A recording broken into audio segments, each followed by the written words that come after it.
Nos tempos antigos em Israel, durante o período em que os juízes lideravam a nação, o povo vivia alternando entre obediência a Deus, desobediência, opressão por inimigos e súplicas por libertação. Foi uma época marcada por instabilidade e desafios constantes. O livro dos Juízes relata, no capítulo 6, que os israelitas fizeram o que era mal aos olhos do Senhor, e ele os entregou por 7 anos nas mãos dos midianitas. A opressão dos midianitas era severa. Eles invadiam as terras de Israel como enxames de gafanhotos, destruindo plantações e saqueando o gado.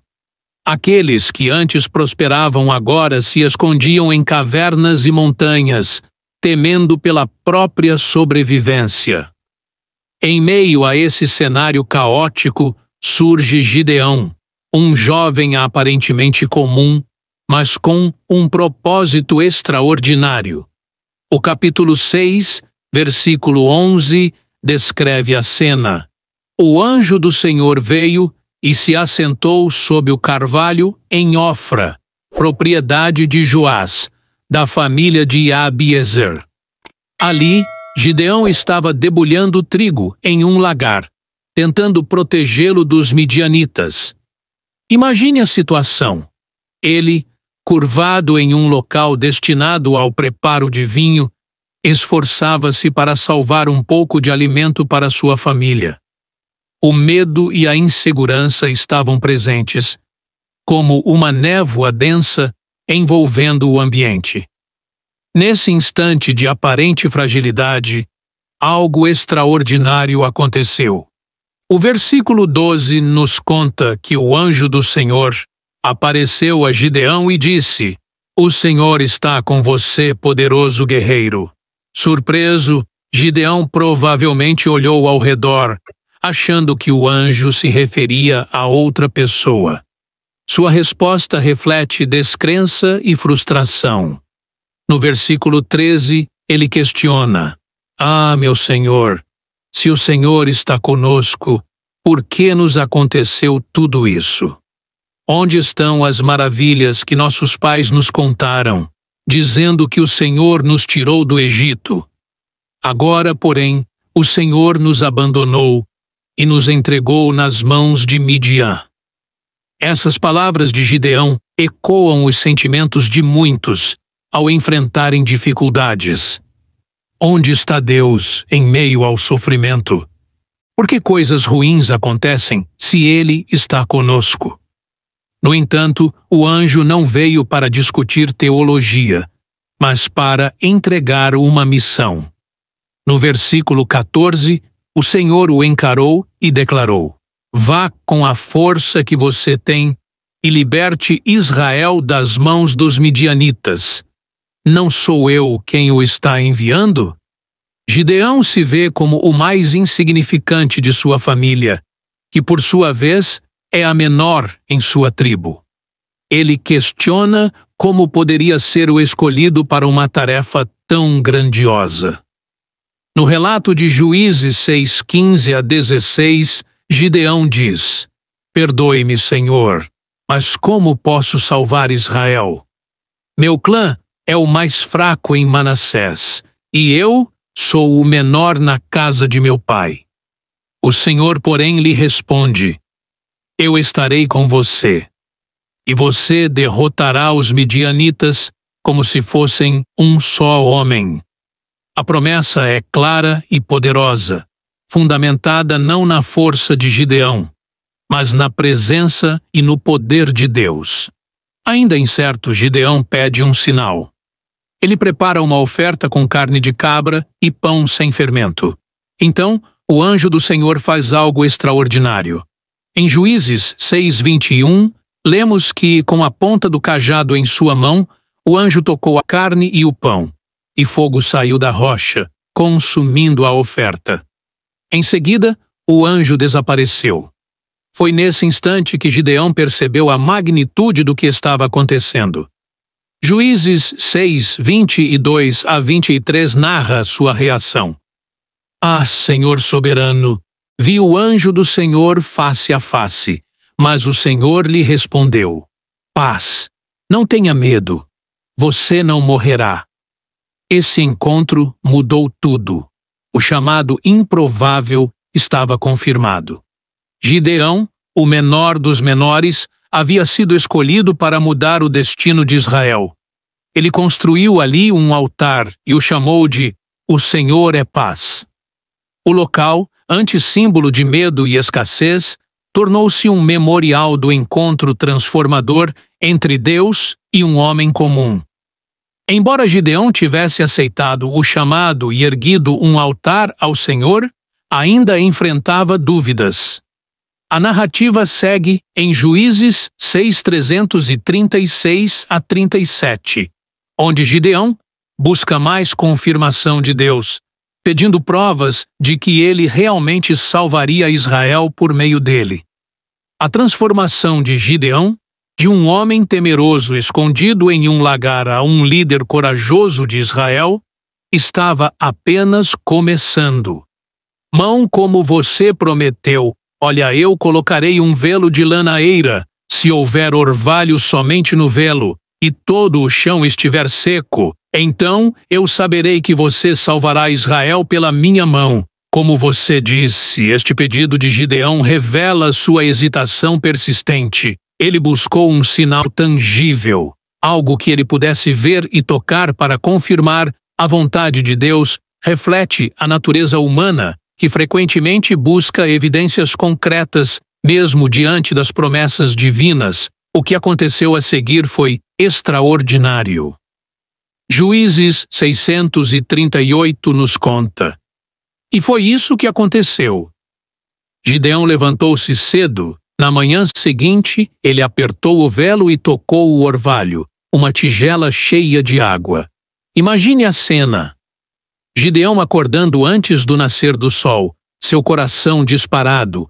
Quando ele se aproximou do velo, quando ele o pegou, ele sentiu o peso da água. Suas mãos tremeram quando ele apertou o velo, enchendo uma tigela inteira com orvalho. O chão ao redor estava completamente seco. Um milagre inegável, mas a história não termina. Aí Gideão, ainda não totalmente convencido, faz um pedido ainda mais ousado. Juízes 639:40 estados. Então Gideão disse a Deus: não fique bravo comigo, deixe-me fazer só mais um pedido. Permita-me mais um teste com o velo, mas desta vez deixe o velo seco e deixe o chão ficar coberto de orvalho. Naquela noite, Deus fez isso. Apenas o velo estava seco, todo o chão estava coberto de orvalho. Este segundo teste inverte completamente o primeiro. Agora, Gideão pede que o velo fique seco, enquanto o chão ao redor dele está encharcado de orvalho. É um pedido que desafia as leis da natureza, já que o velo normalmente absorveria a umidade do ar. O fato de Deus ter atendido a este segundo pedido demonstra sua paciência e compreensão das dúvidas de Gideão.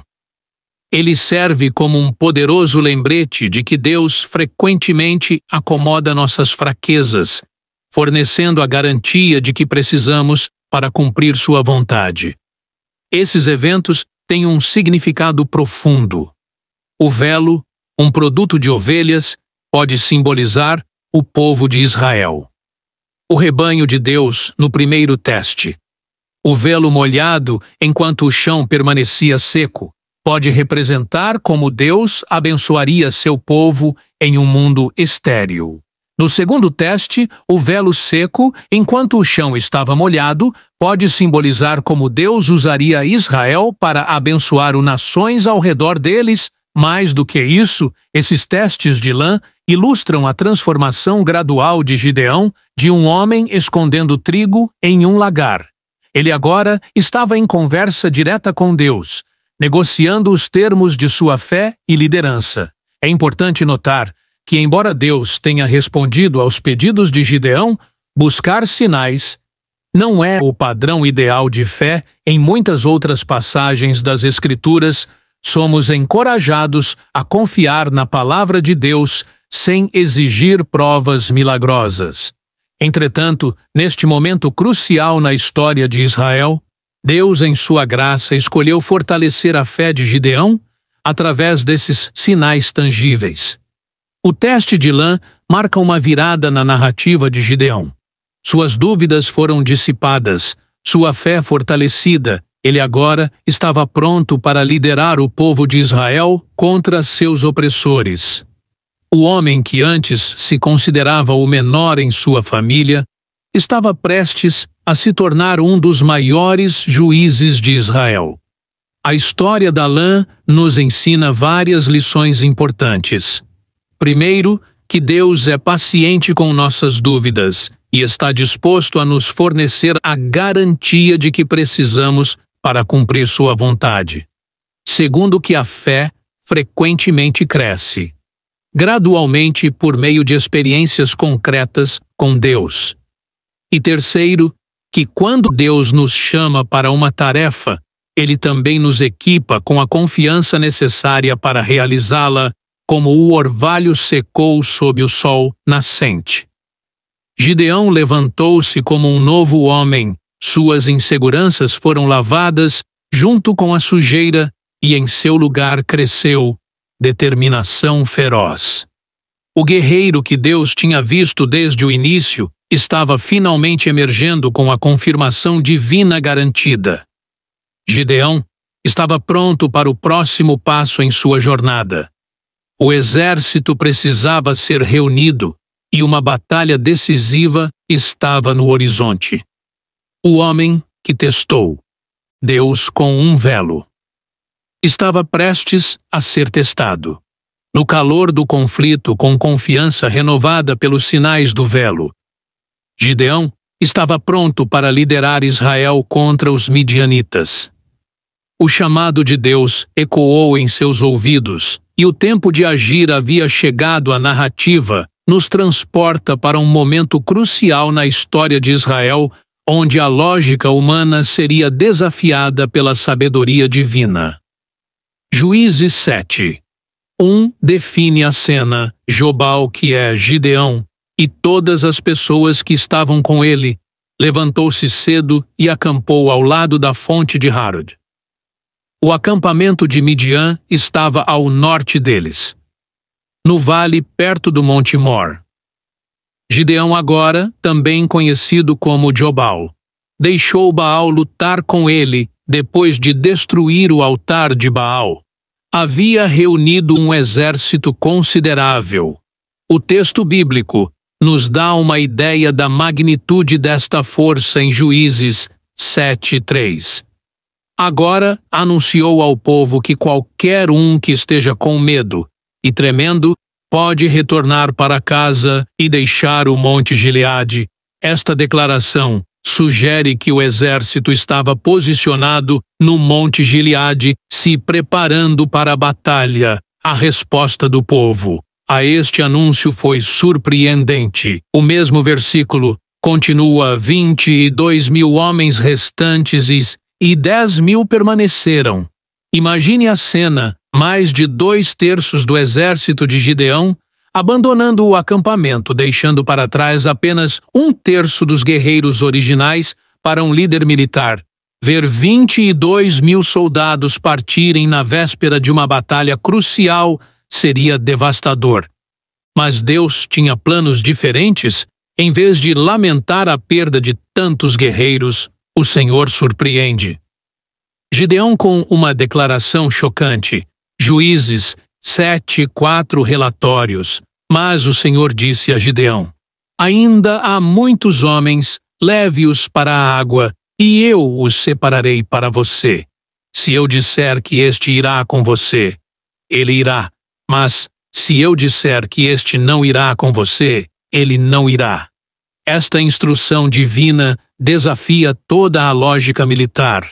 Os midianitas e seus aliados eram uma força formidável. Juízes 112 descreve os midianitas, os amalequitas e todos os outros povos orientais se estabeleceram no vale. Eles eram numerosos, Como gafanhotos, seus camelos não podiam ser contados, mais do que a areia na praia diante de um inimigo tão vasto. A estratégia comum seria reunir o máximo de guerreiros possível, mas Deus tinha outros planos, obedientemente. Gideão leva os 10.000 homens restantes para a água. O que acontece a seguir é uma seleção divina, baseada em um critério incomum. O julgamento é 7:57, nos diz. Então, Gideão levou os homens para a água, e o Senhor disse a ele: separar aqueles que lambem a água com suas línguas, como um cachorro lambe daqueles que se ajoelham para beber. 300 homens lamberam com as mãos na boca. Todos os outros se ajoelharam para beber. O Senhor disse a Gideão, com os 300 homens que lamberam: eu te salvarei e entregarei os midianitas em suas mãos. Deixe todos os outros irem para casa. Este teste peculiar reduziu drasticamente o exército de Gideão, de 32.000 para 300, uma redução de mais de 99%. Para colocar isso em perspectiva, imagine um moderno exército de 100.000 soldados, sendo reduzidos a apenas 937. A lógica humana gritaria que isso é loucura, uma derrota militar. Mas os caminhos de Deus não são os nossos caminhos, e seus pensamentos não são os nossos pensamentos. Essa redução drástica teve um propósito claro, expresso em Juízes 7:2. O Senhor disse a Gideão: você tem homens demais para eu entregar Midian em suas mãos, para que Israel não se vanglorie contra mim, que sua própria força a salvou. Deus estava ensinando uma lição poderosa, não apenas a Gideão, mas a todo o povo de Israel e a todas as gerações futuras. A vitória não viria através da força dos números ou habilidade militar, mas através do poder de Deus. Essa verdade ecoaria através dos séculos, encontrando sua expressão mais plena no Novo Testamento, onde o apóstolo Paulo escreve em 2 Coríntios 129: minha graça é suficiente para você, porque meu poder se aperfeiçoa na fraqueza. A seleção dos 300 guerreiros, com base em como eles beberam água, pode parecer arbitrária à primeira vista, mas pode ter um significado mais profundo. Aqueles que lambem a água como cães, permanecendo alertas e vigilantes, poderiam representar os guerreiros mais preparados e atentos. Eles não baixavam a guarda nem para uma necessidade básica como beber água. Essa qualidade seria crucial na batalha que viria além disso. O número 300 tem significado. Na história bíblica, foi com 318 homens que Abraão resgatou. Ló, em Gênesis 14, foi também com 300 homens que Sansão derrotou os filisteus em Juízes 15. Deus estava mais uma vez demonstrando que ele pode realizar grandes feitos com pequenos números. Imagine os sentimentos mistos no acampamento israelita naquela noite. 9.700 guerreiros retornando para suas casas, talvez aliviados por escapar da batalha, mas também envergonhados por não terem sido escolhidos. E os 300 que permaneceram, eles devem ter sentido uma mistura de honra por terem sido selecionados e medo da tarefa aparentemente impossível que estava por vir. Pois, para Gideão, este foi o teste final de sua fé recém-fortalecida. Ele pediu a Deus por sinais com o velo, e Deus respondeu: agora. Deus estava pedindo a Gideão por um sinal de sua confiança, liderando um pequeno exército contra uma força formidável. A redução de o exército de Gideão nos ensina lições profundas sobre fé, confiança e o poder de Deus.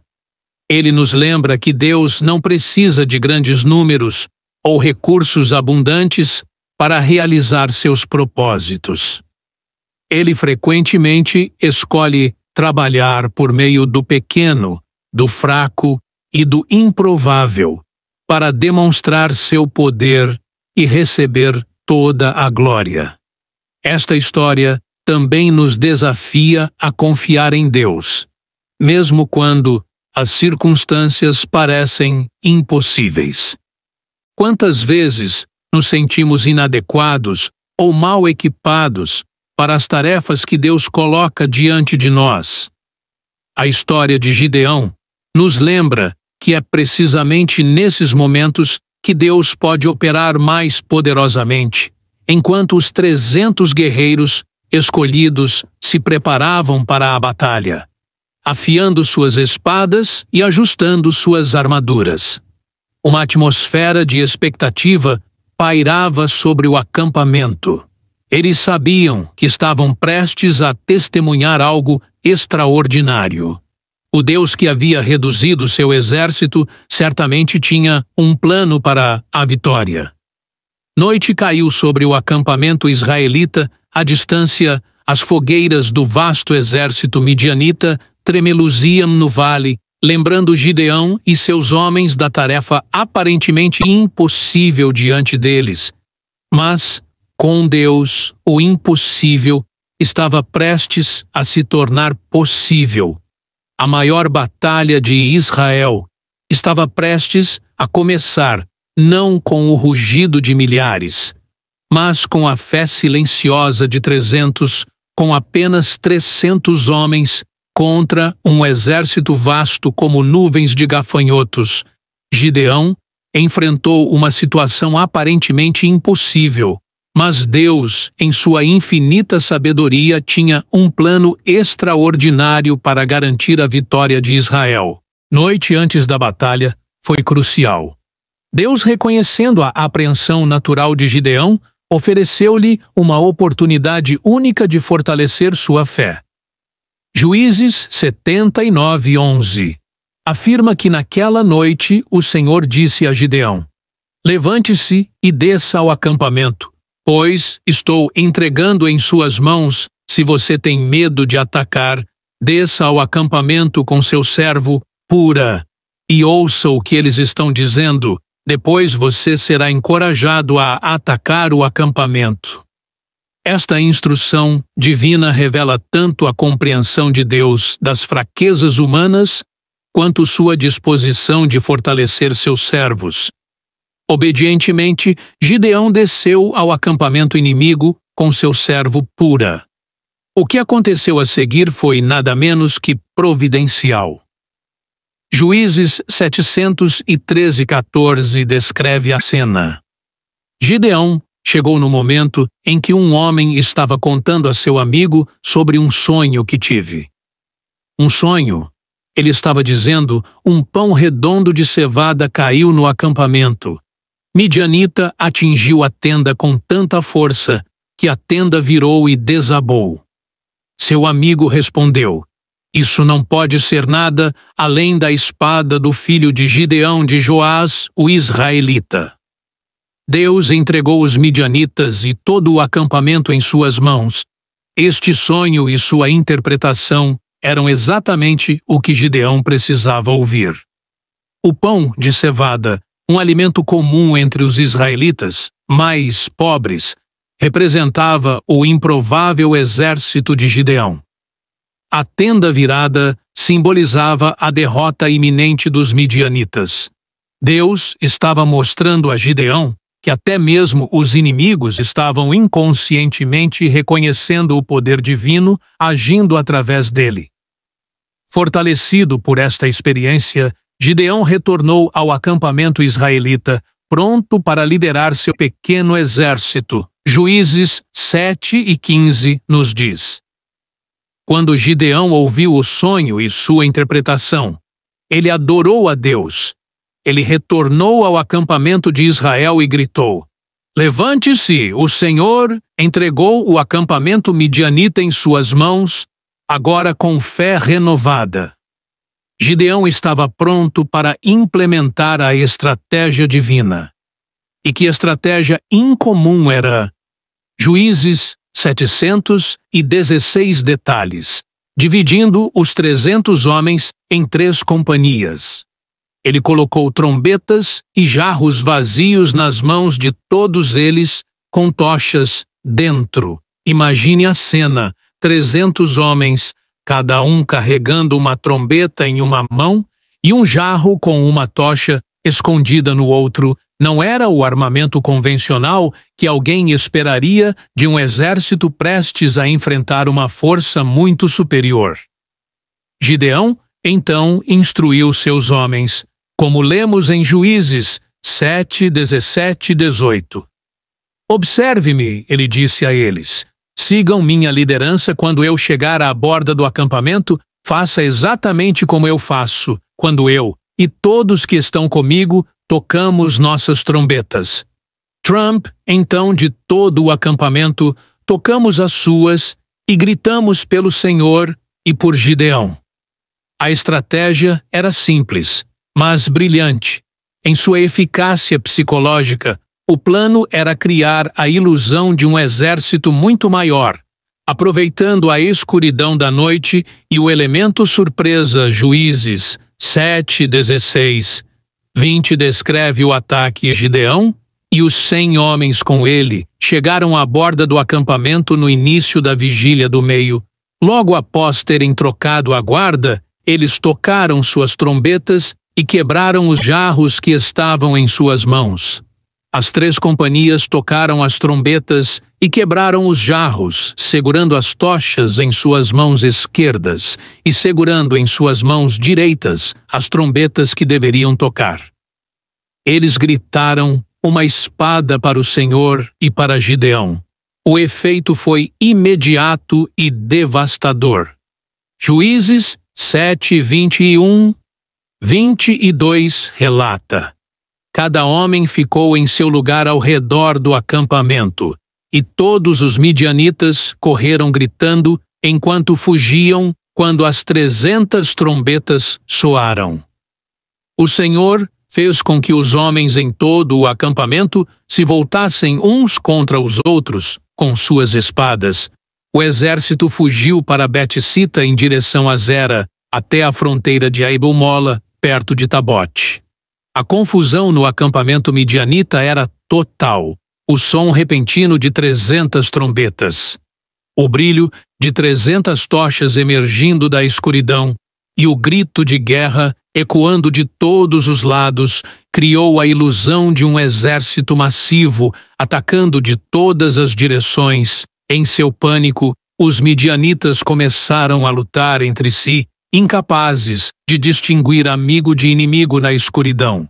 E no caos, esta estratégia divina demonstra várias verdades importantes. Primeiro, mostra que Deus frequentemente usa métodos incomuns para atingir seus propósitos. As armas da vitória não eram espadas ou lanças, mas trombetas, jarras e tochas. Segundo, destaca a importância da obediência. Gideão e seus homens seguiram as instruções de Deus ao pé da letra.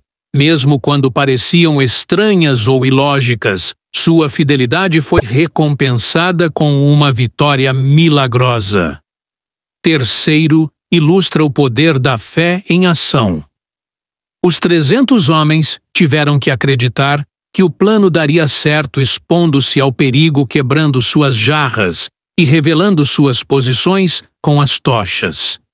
Finalmente demonstra que quando Deus está no controle, até as menores forças podem superar os maiores desafios. A vitória não veio através da força militar de Israel, mas através do poder de Deus, trabalhando através de seu povo obediente.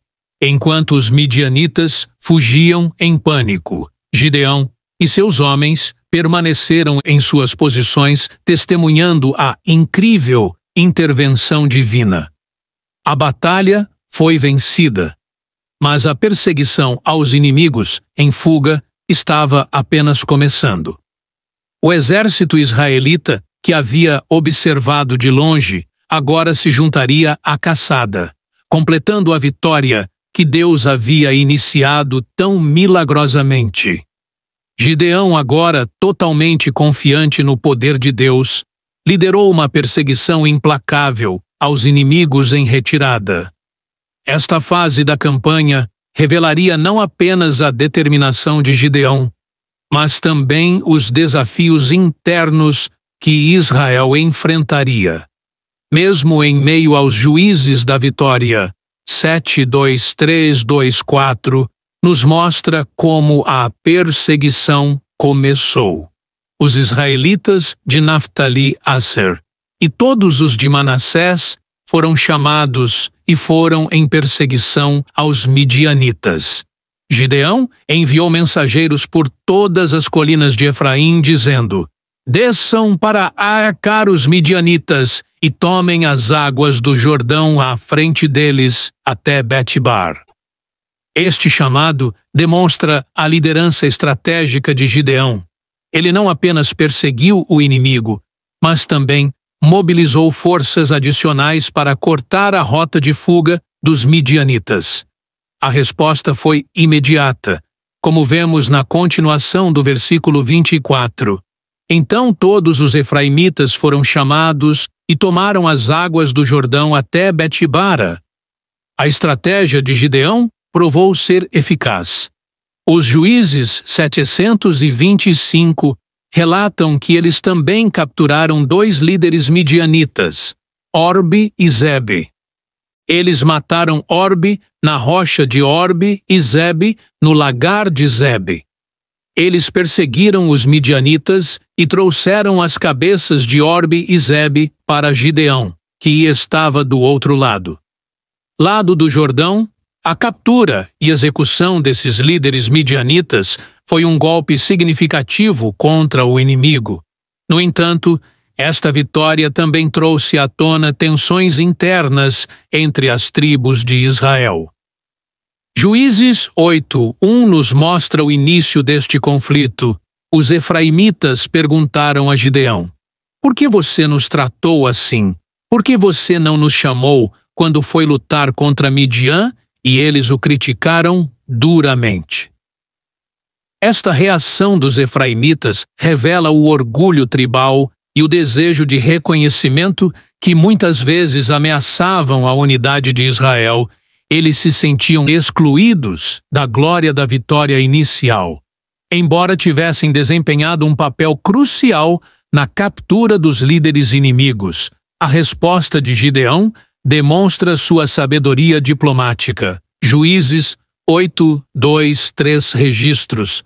Mas ele respondeu a eles: o que eu realizei em comparação com você não são as espigas de Ef melhores do que a colheita completa de uvas de Abizer.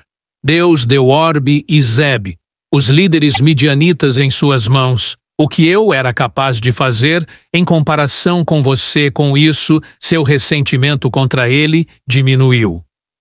Com esta resposta habilidosa, Gideão conseguiu acalmar os efraimitas, valorizando sua contribuição e minimizando suas próprias realizações. Essa habilidade de lidar com conflitos internos seria crucial para manter a unidade de Israel durante e após a campanha.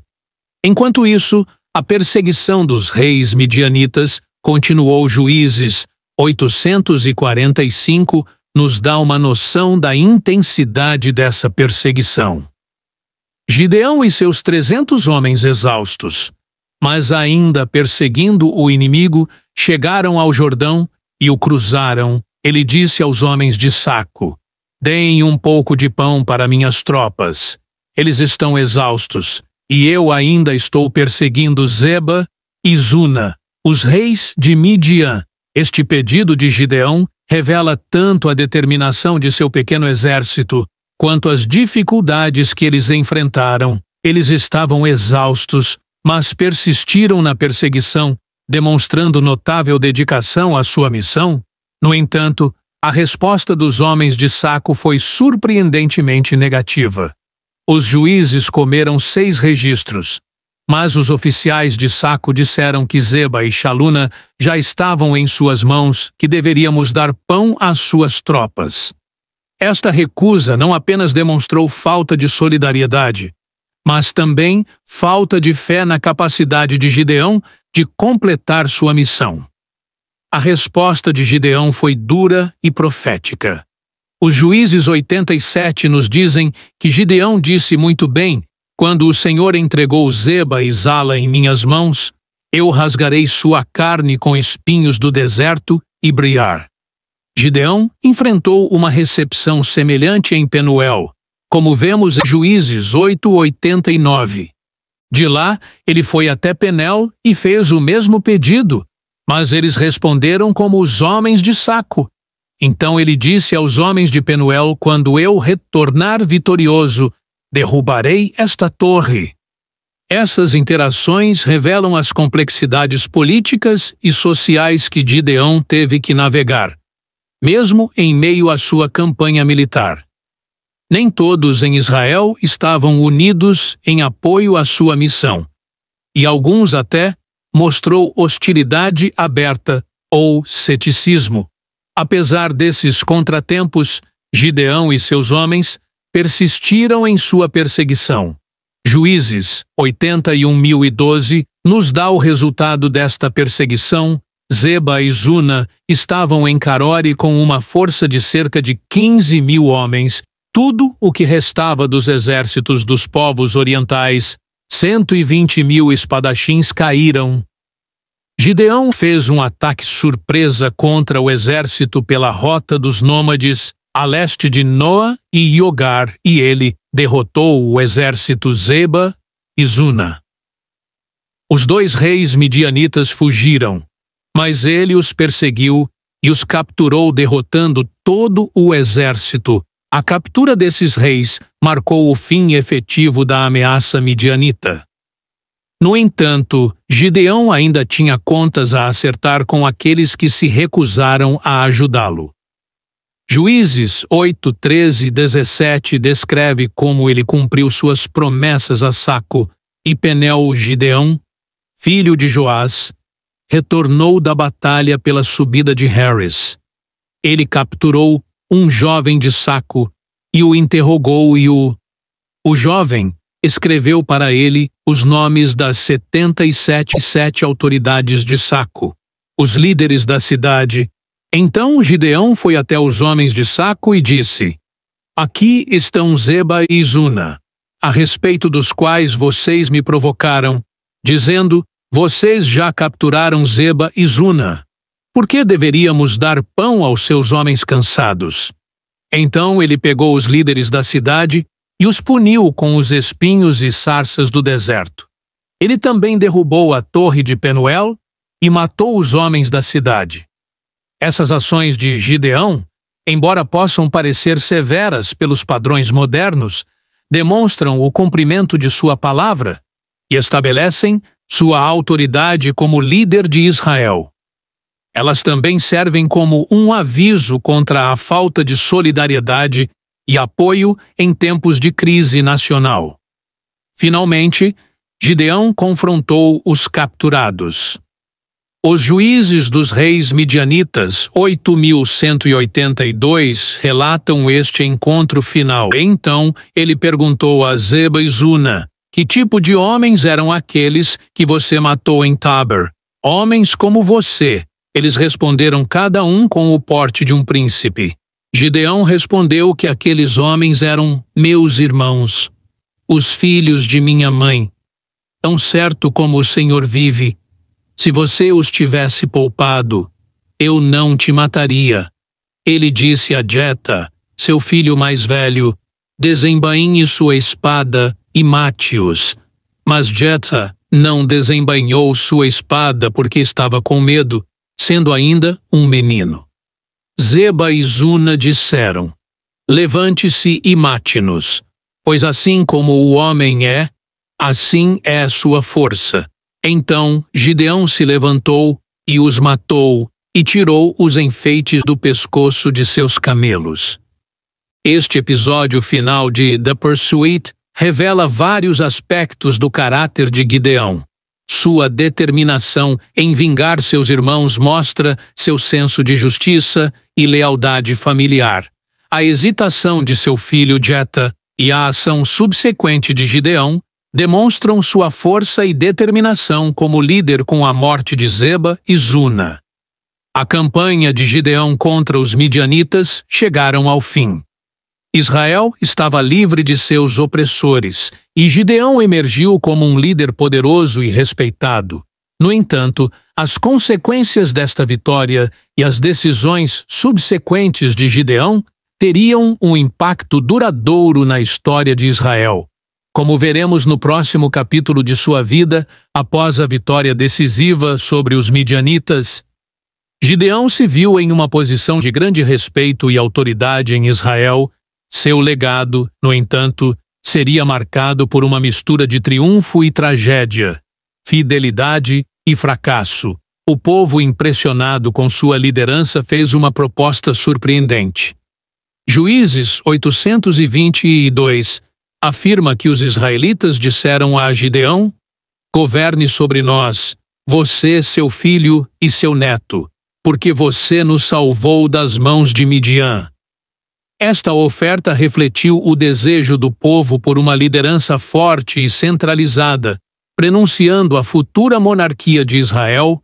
No entanto, a resposta de Gideão demonstrou sua compreensão do verdadeiro rei de Israel.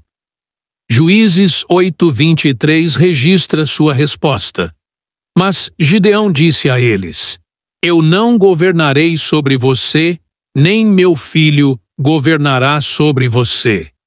O Senhor governará sobre você." Esta declaração, por Gideão, foi um poderoso testemunho de sua fé e compreensão do papel de Deus, como o verdadeiro líder de Israel. Ele reconheceu que sua vitória não foi o resultado de sua própria força ou habilidade, mas do poder de Deus. No entanto, as ações subsequentes de Gideão revelaram uma complexidade em seu caráter.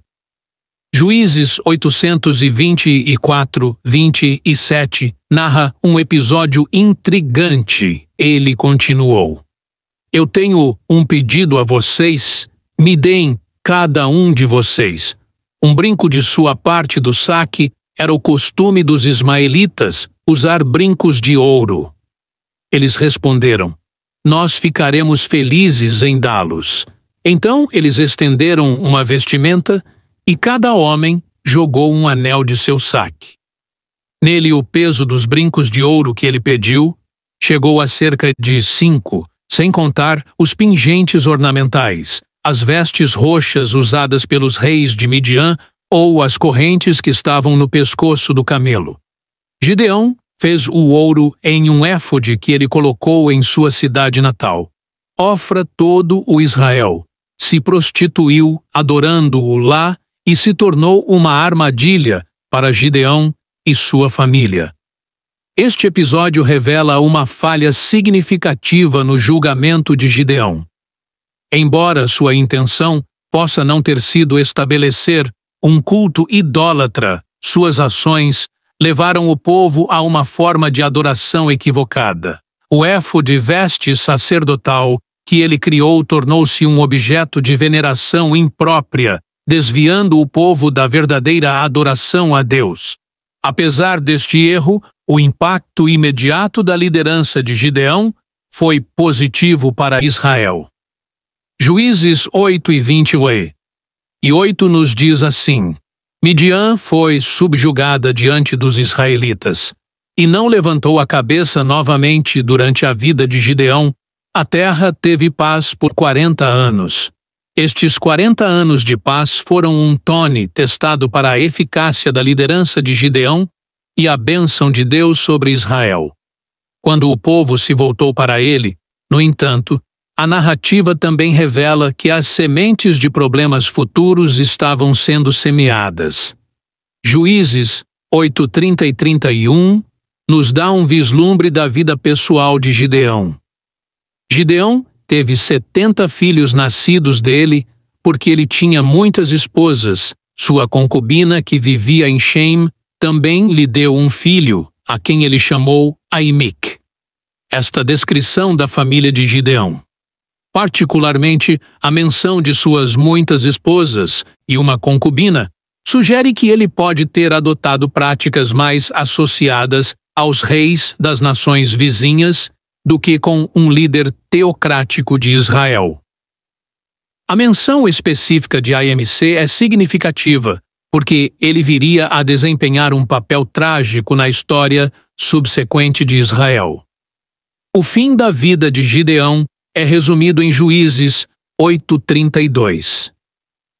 O filho de Gideão, Joás, morreu em uma boa idade e foi enterrado no túmulo de seu pai, Joás, em Ofra dos ritos, tragicamente após a morte de Gideão. O povo rapidamente se afastou dos juízes. 833:35 relata que assim que Gideão morreu, os israelitas novamente se prostituíram com os Baals. Eles estabeleceram Baal-Bart como seu Deus, e não se lembraram do Senhor seu Deus, que os havia resgatado das mãos de todos os seus inimigos, de todos os lados. Eles também falharam em mostrar lealdade à família de Jobal, que é Gideão, por todas as coisas boas que ele havia feito por eles. Isso retornou à idolatria e falta de gratidão para com a família de Gideão, demonstra a natureza cíclica da história de Israel durante o tempo dos juízes. Períodos de fidelidade e bênção eram frequentemente seguidos por declínio espiritual e turbulência. A história de Gideão é um testemunho poderoso da capacidade de Deus de usar pessoas improváveis para cumprir seus propósitos, desde seu chamado como o menor em sua família até se tornar um líder poderoso de Israel. Gideão exemplifica como a fé e a obediência podem superar o medo e a insegurança. Pureza. A vida de Gideão nos desafia a confiar em Deus, mesmo quando as circunstâncias parecem impossíveis. Ela nos lembra que Deus pode fazer muito com pouco quando colocamos nossa confiança nele. Enquanto refletimos sobre esta história, vamos nos perguntar onde em nossas vidas Deus pode estar nos chamando para agir com fé, que exércitos de dificuldades enfrentamos que parecem intransponíveis. Como podemos, como Gideão, seguir em frente, em obediência, confiando não em nossa própria força, mas no poder de Deus. A história de Gideão continua relevante hoje, nos lembrando que Deus ainda está no negócio de transformar pessoas comuns em instrumentos extraordinários de sua vontade, que possamos, como Gideão, responder ao chamado de Deus com fé e obediência, prontos para ser usados por Ele de maneiras que nunca imaginamos.